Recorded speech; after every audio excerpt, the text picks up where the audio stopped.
में लीन हो गई थी, पंच तत्व में विलीन। देह के रूप में आज के बाद हम उनको नहीं देख पाए, लेकिन अनुभव ऐसा है कि वो आंखों के सामने से हटे ही नहीं है ही है। दिल में तस्वीर है, बाहर तस्वीर है, एक एक के रूप में उन्हीं की तस्वीर है। एक भजन की लाइन आती है, सब में निहारूं तेरा रूप सुनहरा। तो जो जो सामने आते हैं भक्त, उन सबके रूप में भगवान ही दिखते हैं, गुरु ही दिखाई देते हैं। और जो भी आज हम लोग सब खुश हैं, तो एक ज्ञान की बदौलत, और ज्ञान मिला गुरु की बदौलत। हर एक का जीवन इतना सुंदर बना, चिंता रहित, किसी प्रकार की चिंता नहीं, किसी प्रकार का तनाव नहीं, किसी प्रकार का अवसाद नहीं, ना टेंशन है, ना डिप्रेशन है, किसी प्रकार की चिंता नहीं है। इतनी रिलैक्स लाइफ जो सबकी बनी है, और जीवन जीने की कला जो सबको मिली है, साथ में क्या कर्म करना है उसका पता चला है। तो ये सब गुरु की कृपा है, जिसने हमारी दिशा मोड़ दी। किस ओर जा रहे थे और अब हम किस ओर जा रहे हैं। तो ऐसे गुरु को शत शत नमन है, जिन्होंने हमारा जीवन बना दिया। वरना दुनिया में कोई किसी का जीवन बनाता नहीं है। बिगाड़ने में तो सब लगे हैं, बनाने में केवल एक सच्चा गुरु है, और वो सही तरीके से हमारा जीवन बनाता है। इसलिए हमें उसको हमेशा याद रखना है। ज्ञान के रूप में गुरु है, और ज्ञान हमारे हमेशा व्यवहार में उतरा हुआ है। तो समझो हमने गुरु को याद रखा है। जहाँ जहाँ हमारी अपनी मैं आगे आए, आप मुख से बोलो या मन में सोचो, उस मैं को पीछे करके गुरु को आगे रखते जाओ। इतना ही पुरुषार्थ है कि सब गुरु है, गुरु ही करता है। तो आप देखोगे आप सारे झंझटों से छूट जाते हो, सारी परेशानियों से आप छूट जाते हो, क्योंकि फिर कार्य तो गुरु ही कर रहा है। और संत और राम में कोई अंतर नहीं है। वो निराकार है तो वो साकार है, और उसी भगवान के सारे रूप हैं। जो भी कहा जाता है, शास्त्रों में लिखा है कि माता पिता और गुरु, ये तीन हमारे जीवन में साकार रूप में भगवान होते हैं। अब साकार रूप में भगवान हैं, इस बात को बताया किसी ने भी नहीं, इसलिए उनको हमने भगवान समझा नहीं, साधारण समझा। लेकिन जब हमें कोई ब्रह्मज्ञानी संत मिलता है, वो हमारा विवेक सत्संग से, ज्ञान से खोलता है, और तब हमको अंदर में एहसास होता है कि आखिरकार निराकार परमात्मा किसी रूप में आके ही तो कार्य करेगा। कोई भी काम निराकार की प्रेरणा होगी तो किसी रूप में तो काम करेगा ना। अभी करंट है, तो अकेला करंट आपको कार्य कुछ करा नहीं सकता, जब तक कि उस करंट को आप किसी इंस्ट्रूमेंट में, किसी मशीन में कहीं ऐसे लगाओ। पंखे में आप डालोगे तो वो हवा देगा, फ्रिज में डालोगे तो ठंडक देगा। तो करंट आपको ठंडक भी दे सकता है, हवा दे सकता है। करंट से सब काम कितने होते हैं काम, मगर वो करंट किसी ना किसी के माध्यम से करता है। अकेले आप करंट हो तो झटका लग के आप दूर हो सकते हो, मगर वो झटका भी आपको किसी के माध्यम से लगता है। किसी आपने खुले हुए तार को पकड़ लिया, या कहीं पानी में आपका हाथ खुद ही कटा हुआ है, थोड़ा आपके हाथ में अगर कट लगा और पानी की धार एकदम आपके हाथ में लगे, तो आपको उसमें से भी करंट का झटका लगता है। तो वो करंट का झटका भी किसी के माध्यम से ही तो लगता है ना, अपने आप से तो नहीं लग जाता। तो जैसे करंट के लिए उससे उसका उपयोग अच्छा बुरा जो भी है, उसके लिए कोई ना कोई माध्यम बनता है। तो निराकार को भी कार्य करने के लिए कोई ना कोई माध्यम बनता है। वो माध्यम बनाता है, और उस माध्यम की सहायता से हमारा अच्छा बुरा जो भी हमारा हिसाब किताब है वो हमको देता है। ब्रह्मज्ञानी के रूप में, गुरु के रूप में वो हमको सत्य को पहचानने की समझ देता है। किसी और रूप में कुछ और देता है, किसी रूप में। सभी हमारे लिए आवश्यक है। माँ हमको घर परिवार के बारे में रहना सहना सिखाती है, उसकी जानकारी देती है, जो उसका पूरा दायरा है उससे वो अवगत कराती है। पिता हमको और बाहर की दुनिया के बारे में बताता है। बिजनेस अगर पिता करता है तो उसके पास इतना अनुभव है, ग्राहक आते हैं और कैसे माल लेना है, कैसे बेचना है, वो सब अपने बेटे को सिखाता, पढ़ाता है, बताता है। गुरु हमको और विशालता में लाके सारे ब्रह्मांड के बारे में बताता है। सबने एक एक दायरे में जहाँ जिसकी लिमिट है उसने उतना ही तो बताया ना। माँ ने हमको जो बताया वो इम्पोर्टेंट था, पिता ने जो बताया वो इम्पोर्टेंट था, और मोस्ट इम्पोर्टेंट जो गुरु बताता है वो मोस्ट इम्पोर्टेंट होता है। तो ब्रह्मज्ञानी गुरु को अगर हमको मान लो अवसर मिला उसके सानिध्य में आने का, तो उसको तो कभी भूलो नहीं, उसको हमेशा याद रखो, और उसके द्वारा जो ज्ञान मिला, उससे जो हमको फायदा मिला, वो हम सबको बताएं। एक मिठाई के डब्बे पे लिखा हुआ था कि अगर आप हमारी सेवा से संतुष्ट हैं तो सबको बताएं, और अगर असंतुष्ट हैं तो हमको बताएं। उस मिठाई के डब्बे पे बात लिखी थी, पढ़ के लगा कि सच बात है। अगर हम संतुष्ट हैं तो सबको बताएं ना।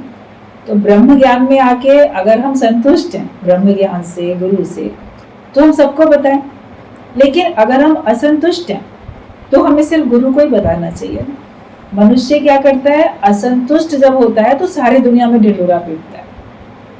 केवल गुरु से ही नहीं, संसार में जिससे भी आप असंतुष्ट हो जाते हो तो आप सारी दुनिया में उसका ढिंढोरा पीटते हो।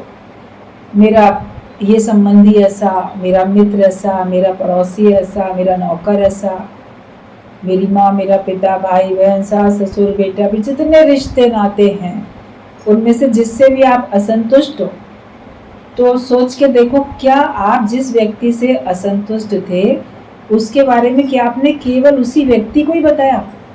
उस व्यक्ति को बताया ही नहीं होगा, बहुत कम बताया होगा।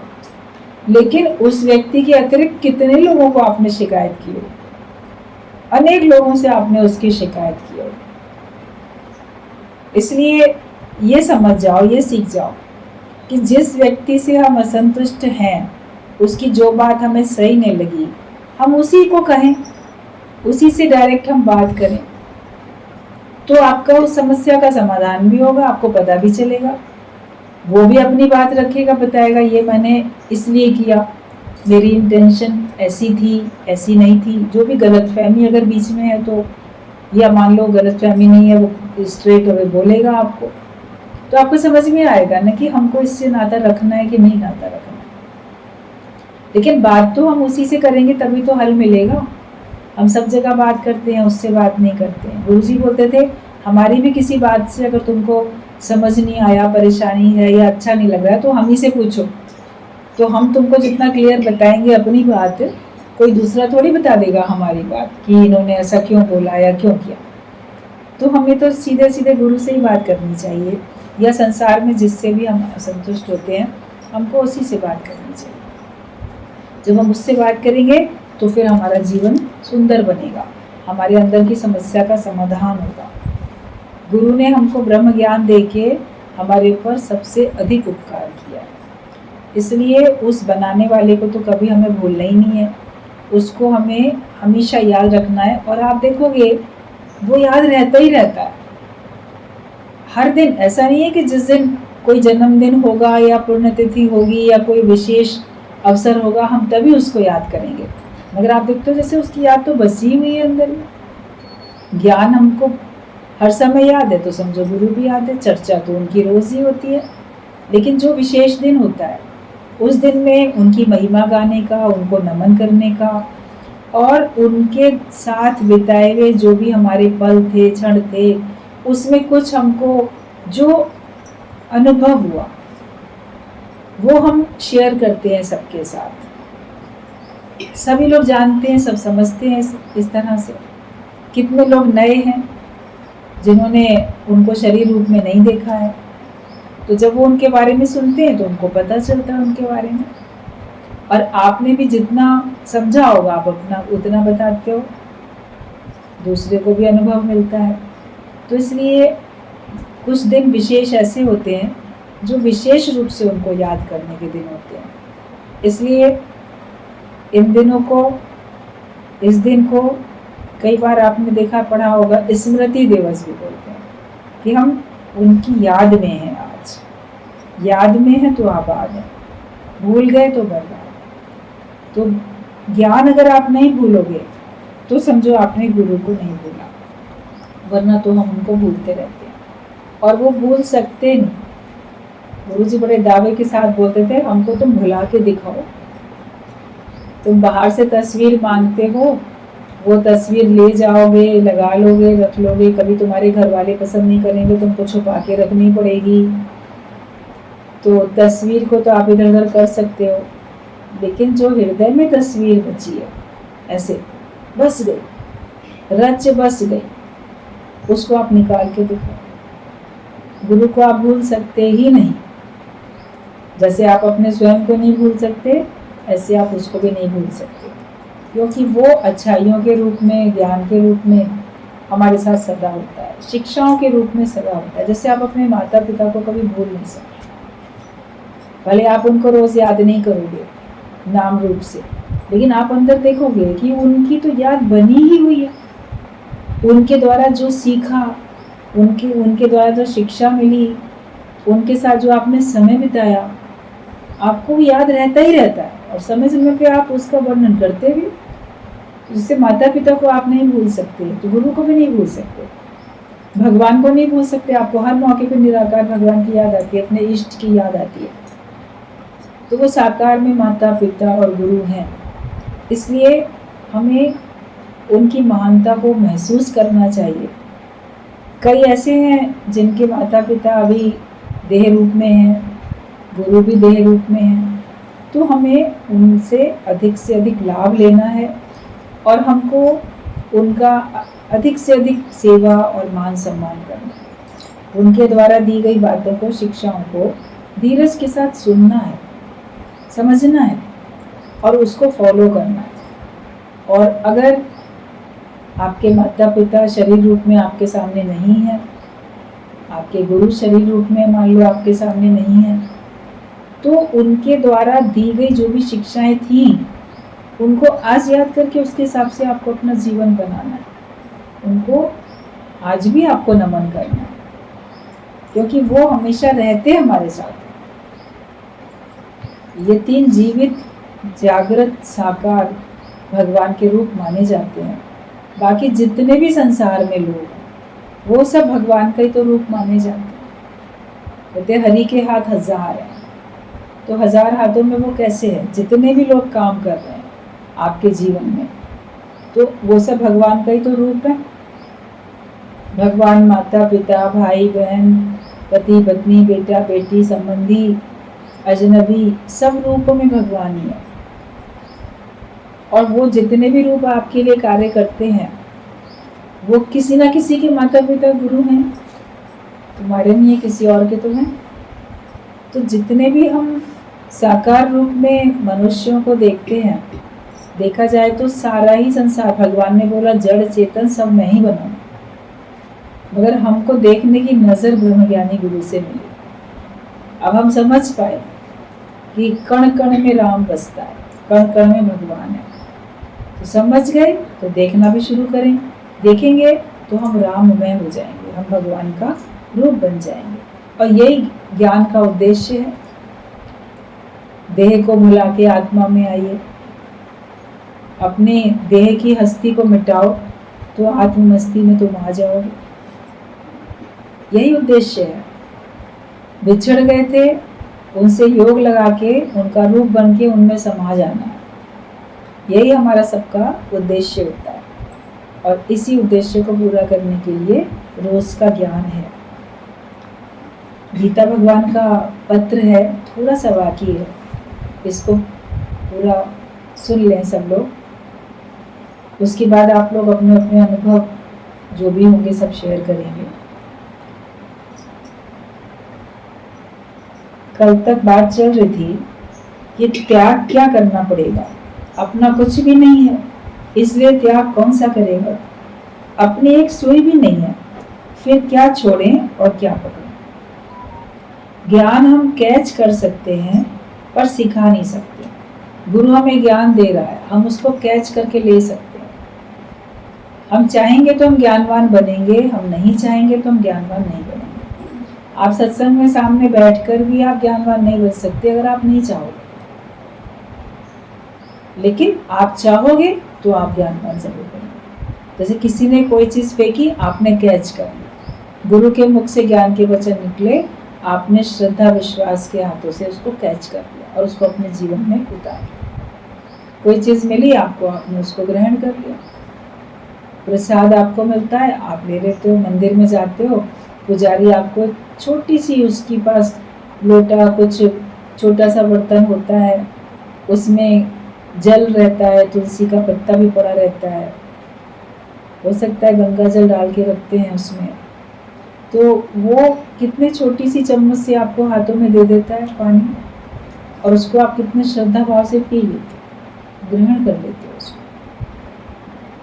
ऐसे गुरु के वचन है, देखने में सुनने में छोटे छोटे लगते हैं, साधारण लगते हैं, लेकिन आप उनको श्रद्धा भाव से ग्रहण करो, उसको अपने जीवन में उतारो, तो ये आपके लिए अनमोल हो जाते हैं, बहुत बड़ी शिक्षा के शास्त्र बन जाते हैं। एक एक वचन को अपने जीवन में उतारने से आपका जीवन सरल हो जाता है। जीवन की राह माया में बहुत कठिन है, लेकिन उस कठिन राह को सरल बनाने वाला ब्रह्म ज्ञान है। इसलिए हर एक को ज्ञान की आवश्यकता है, सबको ज्ञान सुनना ही चाहिए। कोई पढ़ाई करता है, कोई नौकरी करता है, कोई बिजनेस करता है, कोई घर का काम करता है, कोई बाहर कुछ मजदूरी, जो भी काम करता है, हर एक कर्म करने से पहले ज्ञान की जरूरत है, ब्रह्म ज्ञान की, और फिर उस कर्म को सही तरह से करने के लिए ज्ञान की जरूरत है। ब्रह्म ज्ञान से आपको सांसारिक कर्म भी करने की कला आ जाती है, कैसे जिए, कैसे व्यवहार करें, वो आपको समझ में आता है। उससे फिर आपका जीवन सरल बन जाता है, आपको कभी भी मुसीबत का, परेशानी का सामना नहीं करना पड़ता है। तो हम ज्ञान कैच कर सकते हैं, पर हम ज्ञान किसी को सिखा नहीं सकते। गाय में दूध है, पर बछड़ा बनेंगे तो दूध दूहें, पर गाय को ताकत नहीं है कि बछड़े को दूध अपने आप पिला सके। बछड़ा तो अपने आप से उसके थन में मुंह लगा के दूध ले लेता है ना, तभी तो गाय दे पाती है, ऐसे तो उसके मुंह में अपने आप से नहीं डाल सकती। माँ का दूध भी बच्चा जब डायरेक्ट पीता है तो अपने मुंह से पीता है, बड़ा होता है तब उसको कटोरी, ग्लास, चम्मच उससे पिलाया जाता है। उसमें भी जो पीने से मुख मोड़े उसे कौन पिलाए। कभी अगर बच्चा नहीं पीना चाहता है तो मचल जाएगा, मुंह इधर उधर करेगा, आप जबरदस्ती उसके मुंह में डालोगे तो उगल देगा। तो ब्रह्म ज्ञान भी हम चाहेंगे तो हम लेंगे, कोई जबरदस्ती तुमको सुनाए, मुंह में डाले ब्रह्म ज्ञान, तो तुम उसको उगल दोगे कि नहीं, हमें नहीं सुनना, या हमें इस पे नहीं चलना, हम इन बातों को नहीं मानेंगे। अगर आपका मन इनकार कर रहा है तो समझो आपको जो कुछ मिला आपने उसको उगल दिया। तो किसी को ताकत नहीं है तुम्हें ज्ञानवान बना सके जब तक तुम खुद ना चाहोगे। नहीं फायदा कोई जीने से जो रोते हुए को हंसाना ना आए। अगर रोते हुए को हंसाना नहीं आए तो कोई फायदा नहीं है तुम्हारे जीवन जीने से। खुद भी रोना बंद करो और दूसरों को भी रोने से छुड़ाते चले जाओ। तुम इतना दिल खुश रखो कि दूसरों को भी खुश कर सको। तुम अपना दिल इतना खुश रखो कि तुम दूसरों को भी खुश रख सको। जितना तुम्हारा दिल खुश रहेगा उतना तुम औरों को भी खुश कर सकते हो। जिससे मिलो वो तुम्हारा हंसमुख चेहरा देखकर ही शीतल हो जाए। तुम जिससे मिलो, जिससे भी तुम्हारी मुलाकात हो, वो तुम्हारे चेहरे को देखकर ही खुश हो जाए। जब घर से बाहर निकलते हो ना तैयार होके, अपने चेहरे को एक बार दोबारा देख लिया करो। पहले तो ये सोच के आप देखते हो मैंने सही ढंग से तैयार हुआ कि नहीं हुआ, लेकिन निकलते समय एक बार फिर से देख लो अपना चेहरा आईने में, ये सोच के कि मेरा चेहरा कोई और देखेगा तो खुश होएगा कि नहीं होएगा, उसके चेहरे पर प्रसन्नता आएगी कि नहीं। मतलब मूड आपका अच्छा होगा तो आपका चेहरा भी अच्छा होगा। घर से बाहर निकलोगे तो कम से कम हंसमुख होके निकलोगे ना, तो जो भी आपको देखेगा आपको देखकर ही खुश होता जाएगा। जो आपसे मिलेगा वो प्रसन्न हो जाएगा। सोकर उठते हो, अपने कमरे से भी बाहर निकलते हो, बिस्तर से भी उठते हो, पहला चेहरा जो कोई देखे आपका तो ऐसा देखिए उसका मन खुश हो जाए।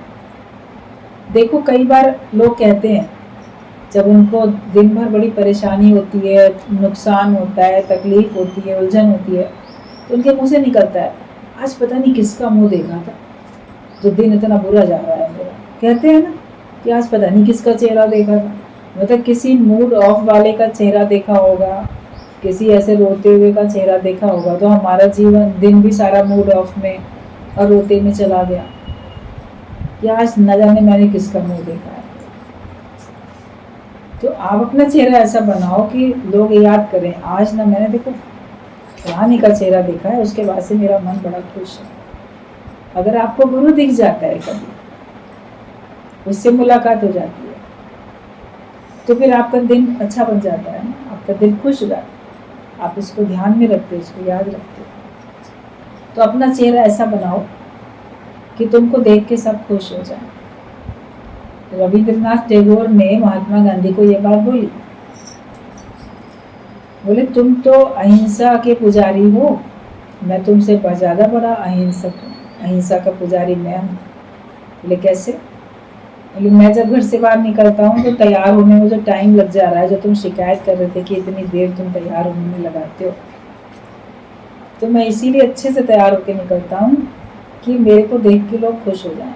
मेरा चेहरा अगर अस्त व्यस्त है, कपड़े अस्त व्यस्त हैं, मेरे बाल अस्त व्यस्त हैं, क्योंकि रविन्द्रनाथ टैगोर के बाल थोड़े लंबे लंबे थे, बड़े बड़े थे, कि अगर ये अस्त व्यस्त हैं तो मुझे देख के कोई एक पल के लिए भी, एक सेकंड के लिए भी ये विचार न करे कि आज इसका चेहरा क्यों अस्त व्यस्त है, चेहरा क्यों ठीक नहीं है, आज इसके बाल क्यों ऐसे अस्त व्यस्त हैं, आज इसके कपड़े क्यों अस्त व्यस्त हैं। इतना भी कोई ना सोचे। अगर इतना भी मैंने किसी के द्वारा मेरे को देख के ये विचार आया, तो ये भी मैंने जैसे हिंसा कर दी कि मेरे को देख के किसी के अंदर एक सेकंड के लिए भी ये ख्याल क्यों आया, क्योंकि उस एक सेकंड में वो अपने आनंद से तो वंचित हो गया ना। मान लो कोई अपने घर से बड़ा खुश खुश जा रहा है और रास्ते में किसी अपने परिचित को देखे बड़ा बदहवास सा खड़ा है, अस्त व्यस्त उसके कपड़े हैं या उसके बाल बड़े बिखरे हुए हैं, तो आपको लगेगा ना अरे क्या हो गया, क्या बात हो गई, ये क्यों ऐसे खड़ा है। तो आप रुकोगे, पूछोगे, तो आप अगर अपने घर से खुश निकले तो आपकी खुशी तो उस समय खत्म हो गई ना। उसको इस तरह से देख के उदास देखो, रोता हुआ देखो, परेशान देखो, तो आप रुक के फिर उससे उसका हाल पूछने लग जाते हो, तो उतनी देर आपकी तो प्रसन्नता खत्म हो गई ना। तो रविन्द्रनाथ टैगोर ने कहा ये भी मेरे द्वारा एक हिंसा ही है जो की जाती है।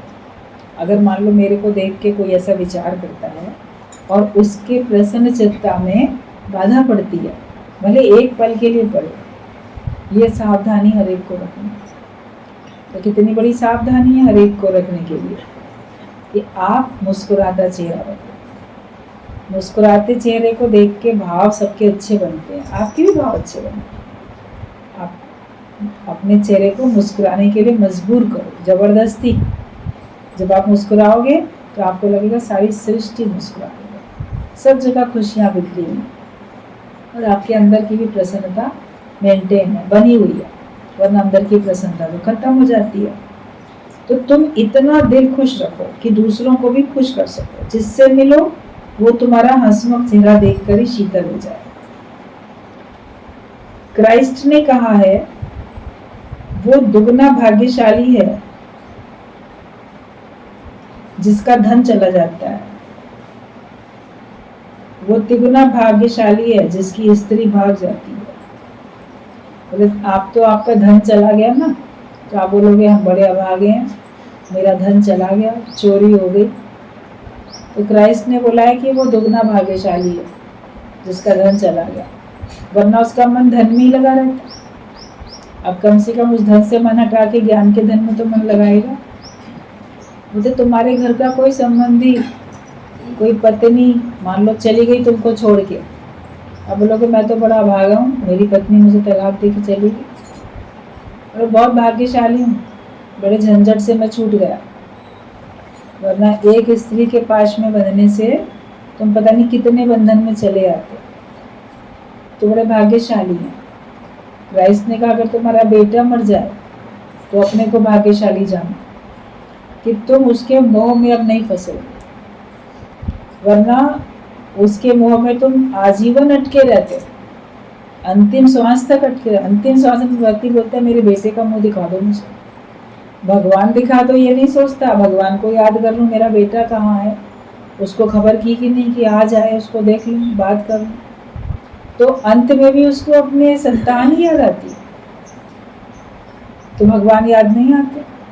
और जब तुम्हारे पास ये सब बंधन के कारण नहीं होंगे तुमको भगवान याद आएंगे। तो क्राइस्ट ने तो इस तरह की बात कभी बोली अपने लेक्चर में। मतलब कि कहने का ये है कि तुम्हारा नुकसान अगर हो जाए, जिसको तुम नुकसान समझते हो, लेकिन तुम ब्रह्म ज्ञान में हो, तो वो तुम्हारा नुकसान नहीं है, तुमको कहीं ना कहीं फायदा पहुंचा रहा है कि तुमको वैराग्य दिला के तुम्हारा मन भगवान की तरफ मोड़ रहा है। वो परिस्थिति ना हो तो तुम्हारा मन भगवान की तरफ ना जाए। दुखों से अगर चोट खाई ना होती, प्रभु तुम्हारी याद आई ना होती। तो कभी सीधी उंगली से नहीं घी निकलता तो उंगली टेढ़ी करते हैं। कभी हम ऐसे भगवान को नहीं भजते तो कभी ऐसे भजना पड़ता है। कभी तो बड़ा मन मगन होता है तब भगवान को रीझ के भजते हैं, लेकिन कभी मन खराब होता है तो भगवान को खींच के भी भजते हैं। शिकायत करने के लिए भजेंगे भगवान को, अरे भगवान ये तुमने क्या किया, भगवान ये तुमने क्यों कर दिया, भगवान तुम्हें ऐसा नहीं करना चाहिए था। तो शिकायत भी कर रहे हैं भगवान से, खींच के भी उसको याद कर रहे हैं, ज़बरदस्ती भी तो याद तो कर रहे हैं। और जो नुकसान होने होते हैं वो प्रारब्ध में होते हैं, तभी होते हैं। ऐसा नहीं कि आपके सबके जीवन में वो नुकसान होंगे ही होंगे, हर एक के जीवन में नहीं होते, हर एक का भाग्य अलग है, हर एक की अपनी अपनी कहानी लीलाएं अलग है। लेकिन ज्ञानवान तो सभी बनेंगे जो लोग सत्संग में आके बैठे हैं। सबके पास अलग अलग प्रकार के कष्ट आएंगे, उन सारे कष्टों से हर एक को उबरना है, जिसके पास जो परिस्थितियाँ।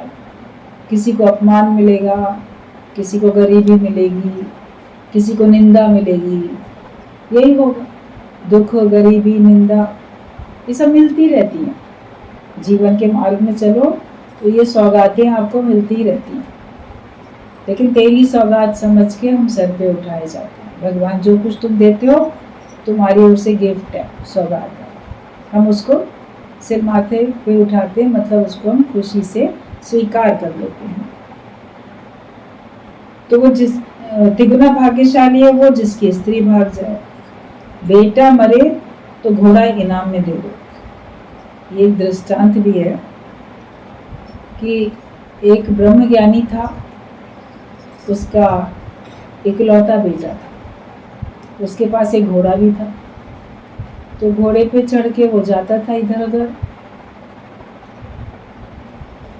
जहाँ भी ब्रह्म ज्ञानी को जाना होता था। सवारी उसके पास थी घोड़े की, उसका बेटा भी घोड़े पे सवारी करके जाता था। ऐसे सत्संग सुनने के लिए तो अनेक लोग आते हैं।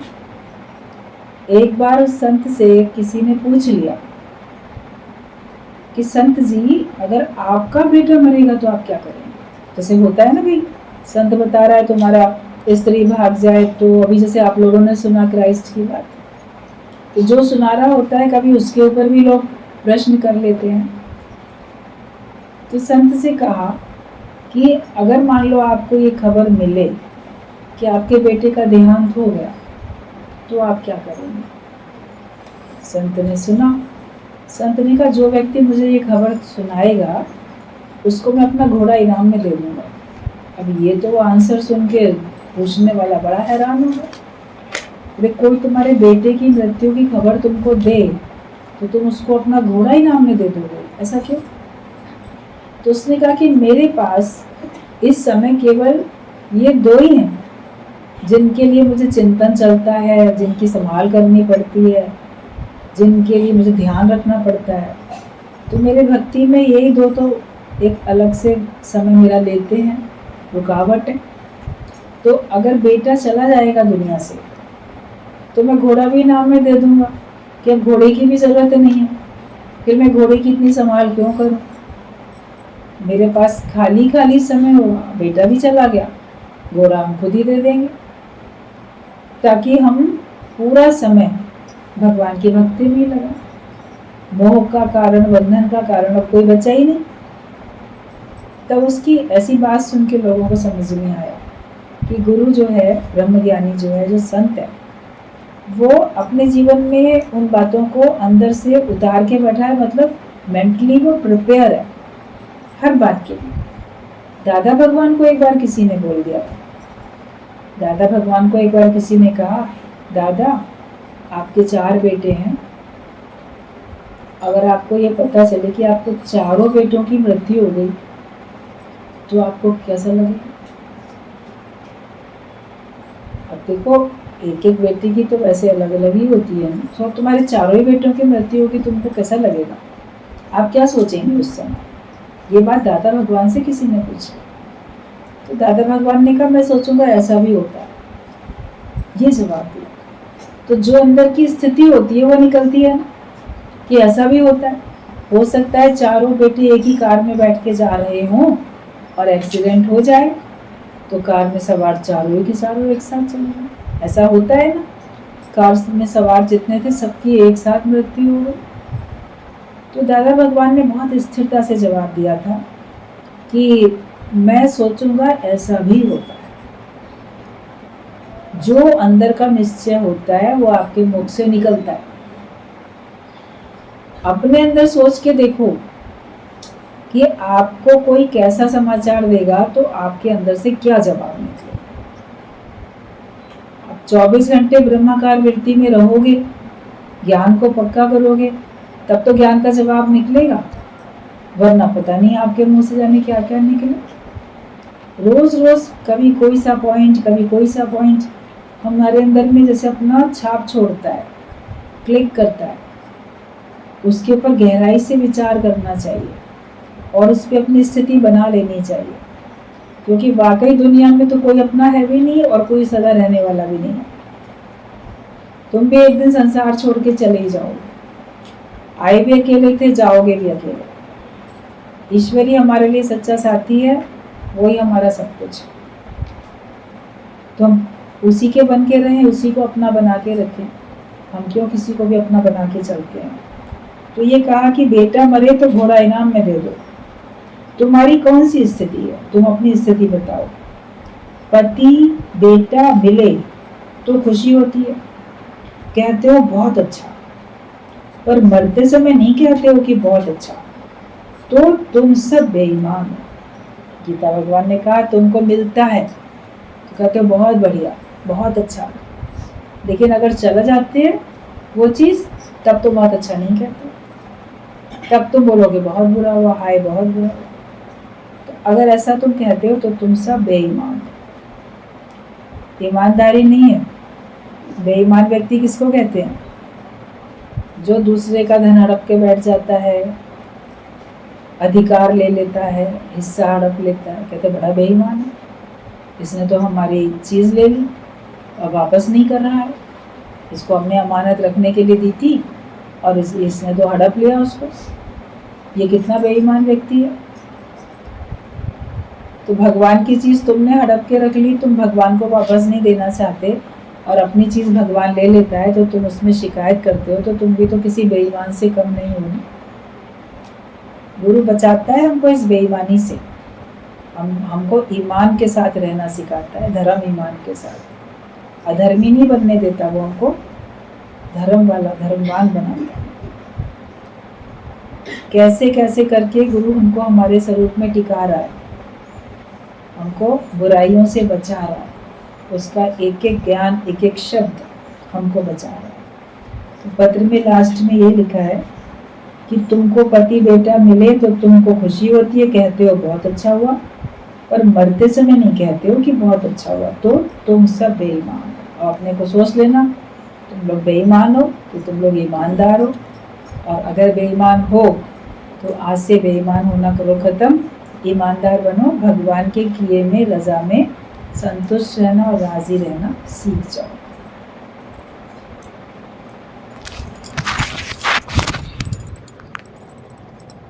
क्या समझा?